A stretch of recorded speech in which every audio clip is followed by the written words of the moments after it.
It's simple to see, it's at Magic TV, so the world can believe it's at Magic TV. I love Darius McCrary. I love The Young and the Restless, and I'm hoping to meet Cat Williams. I've got a surprise for you, Cat. Sometimes I make mistakes, but that's okay because we want to correct it. Okay, right here on my Comedian or a comic? Comic. So you got your military stripes. Yeah. What's with this new comic phase? No, because my nickname is military. Because we're comical. Because I was pretty military. Comic is short for comical. Yeah, that's okay. You So, represent. Definitely. I just had to go grab something new. I didn't. a new movie coming out. Yes. What's that all about? Now, don't give us too much, but Okay. let's get the title first. It's called Vigilante, and it stars Joe Estevez and Daniel Roebuck, and I'm playing Glenda, the office gossip. So I want to know all the dirt and who's sleeping with who.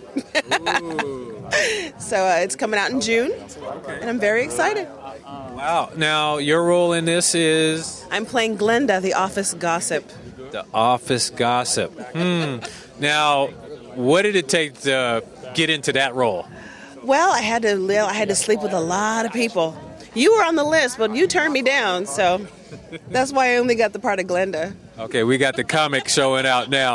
All right, so you're also appearing at the Comedy Store, is that right? I'm a regular in Vargas Mason's Nappy Fro show. Hey, at Magic TV, this is Nisha. Thanks for having me on. See you later.